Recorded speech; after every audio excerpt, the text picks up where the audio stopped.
যুদ্ধ আর সামরিক সংঘাতে উত্তপ্ত হয়ে উঠেছে গোটা বিশ্ব। ইউরোপ, এশিয়া কিংবা আফ্রিকা, বিশ্বের প্রতিটি প্রান্ত যেন যুদ্ধের আগুনে ফুঁসছে। আর প্রতিটি সংঘাতে কোনো না কোনোভাবে জড়িয়ে আছে যুক্তরাষ্ট্রের নাম।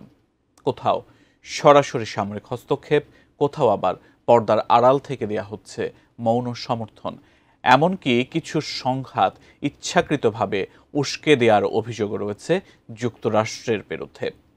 তবে প্রশ্ন উঠছে, এইসব যুদ্ধ আর অশান্তি থেকে আদতে কি লাভ হচ্ছে যুক্তরাষ্ট্রের? বিস্তারিত থাকছে আরিফ হাসানের প্রতিবেদনে। বিশ্বে যখনই কোথাও যুদ্ধের আগুন জ্বলে ওঠে, তার ছায়া গিয়ে পড়ে কোটি মানুষের জীবনে। নিহত হয় অসংখ্য মানুষ, ধ্বংস হয় শহর, বিপর্যস্ত হয় অর্থনীতি। অথচ এই ধ্বংসস্তূপের মধ্যেই কেউ কেউ গড়ে তোলে অর্থনৈতিক সাম্রাজ্য, চালায় কূটনৈতিক মোহর এবং শক্তিশালী করে বৈশ্বিক প্রভাব। তাদের শীর্ষে রয়েছে যুক্তরাষ্ট্র। প্রতিটি বড় সংঘাতে কোনো না কোনোভাবে যুক্তরাষ্ট্রের ভূমিকায় আজ প্রশ্নবিদ্ধ। বিশ্লেষকরা বলছেন, যুদ্ধ শুধু যুক্তরাষ্ট্রের নিরাপত্তার প্রশ্ন না, বরং এর গভীরে আছে ভূরাজনৈতিক স্বার্থ, অস্ত্র বাণিজ্যের বিশাল বাজার এবং বিশ্ব শক্তি হিসেবে আধিপত্য ধরে রাখার খেলা। মোনালিসা হেভি ফ্লো 15 পিস প্যাকেটের সাথে 8 পিসের একটি প্যাকেট একদম ফ্রি। যুক্তরাষ্ট্রের পররাষ্ট্রনীতি দীর্ঘদিন ধরেই ডিভাইড অ্যান্ড ডোমিনেট বা বিভক্ত করো দখল করো নীতিতে পরিচালিত। যেখানে শক্তিশালী প্রতিদ্বন্দ্বী রাষ্ট্র বা জোট গড়ে ওঠে, সেখানে তারা চায় স্থিতিশীলতা ভেঙে দেওয়া, যেন যুক্তরাষ্ট্রের কৌশলগত প্রভাব বজায় থাকে।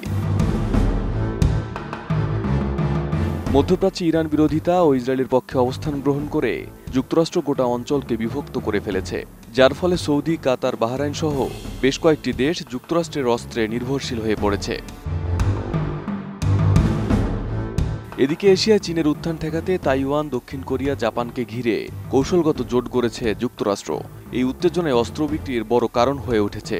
আবার ইউরোপে ইউক্রেন রাশিয়া যুদ্ধকে কেন্দ্র করে যুক্তরাষ্ট্র একদিকে ইউক্রেনকে সমর্থন দিচ্ছে, অন্যদিকে রাশিয়ার বিরুদ্ধে ইউরোপীয় দেশগুলোকে একত্রিত করছে, যার ফলে নাটকীয়ভাবে বৃদ্ধি পেয়েছে ন্যাটোর অস্ত্র চাহিদা। বিশ্লেষকরা বলছেন, স্থায়ী শান্তির বদলে নিয়ন্ত্রিত সংঘাতই এখন যুক্তরাষ্ট্রের সবচেয়ে কার্যকর কৌশল, যেখানে যুদ্ধ শুরু হয় কিন্তু থামে না, বরং দীর্ঘস্থায়ী হয়ে ওঠে। বিশ্বের সবচেয়ে বড় অস্ত্র রপ্তানিকারক দেশ যুক্তরাষ্ট্র। স্টকহোম ইন্টারন্যাশনাল পিস রিসার্চ ইনস্টিটিউটের রিপোর্ট বলছে, 2019 থেকে 2023 সালের মধ্যে বৈশ্বিক অস্ত্র রপ্তানির 42% একাই যোগান দিয়েছে যুক্তরাষ্ট্র। আর এই শীর্ষ মার্কিন অস্ত্র ক্রেতাদের মধ্যে অন্যতম সৌদি আরব। দেশটি 78% অস্ত্র যুক্তরাষ্ট্র থেকে কিনেছে। এছাড়া জাপান 83%, অস্ট্রেলিয়া 60%, দক্ষিণ কোরিয়া 55% এবং তাইওয়ান কিনেছে 75%। যুক্তরাষ্ট্রের সামরিক শিল্প লকহিড মার্টিন, রাইথিয়ন, বোয়িং ইত্যাদি কোম্পানির জন্য প্রতিটি যুদ্ধই নতুন চুক্তির উৎস। শুধু ইউক্রেন যুদ্ধ থেকেই যুক্তরাষ্ট্র $120 বিলিয়ন সামরিক সহায়তা দিয়েছে, যার অধিকাংশই গেছে মার্কিন অস্ত্র প্রস্তুতকারকদের পকেটে। এদিকে পেন্টাগন বাজেট প্রতি বছরই বাড়ছে। 2024 সালে বাজেট দাঁড়িয়েছে $884 বিলিয়ন। অস্ত্র উৎপাদন, রপ্তানি ও দাতব্য সামরিক সহায়তা, এই তিনটি চ্যানেলে যুক্তরাষ্ট্র যুদ্ধ নির্ভর অর্থনীতি গড়ে তুলেছে। যুক্তরাষ্ট্র কেবল অস্ত্র বিক্রি করে না, তারা নির্ভরশীলতা তৈরি করে।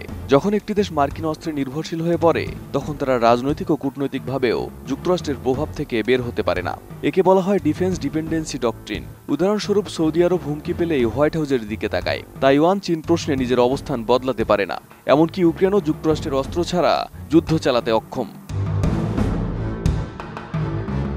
যুক্তরাষ্ট্রের পক্ষে থাকা মানেই অস্ত্র পাওয়া যাবে এবং বিপক্ষে গেলে নিষেধাজ্ঞা, সহায়তা বন্ধ। এই শর্তে বিশ্বের বহু দেশ আটকে পড়ে গেছে যুক্তরাষ্ট্রের স্বার্থের জালে। যুদ্ধ মানেই ধ্বংস জানার পরেও যুক্তরাষ্ট্রের কাছে যুদ্ধ মানে নিয়ন্ত্রণের সুযোগ, অস্ত্র বিক্রির পথ এবং প্রতিদ্বন্দ্বীদের দুর্বল করে রাখা। রাশিয়া ইউক্রেন সংঘাতে যেমন রাশিয়াকে ক্রমশ দুর্বল করার চেষ্টা করা হচ্ছে, অপরদিকে ইউরোপ মার্কিন অস্ত্রে নির্ভরশীল হচ্ছে। একইভাবে তাইওয়ান প্রশ্নে চীনের সঙ্গে উত্তেজনা ধরে রাখা মানেই পূর্ব এশিয়ায় মার্কিন সামরিক উপস্থিতি বৈধ করা। যুক্তরাষ্ট্র বিশ্বের শান্তি রক্ষার কথা বললেও তার বাস্তব নীতি যেন যুদ্ধ সৃষ্টি করে অর্থনৈতিক, কূটনৈতিক ও কৌশলগত আধিপত্য বজায় রাখা। প্রতিটি যুদ্ধ, তা মধ্যপ্রাচ্য হোক, এশিয়ায় কিংবা ইউরোপে, একটি নির্দিষ্ট প্রেক্ষাপটে শুরু হয়, কিন্তু পেছনে থাকে একই ছায়া, মার্কিন স্বার্থ। Arif Hasan, ATN news.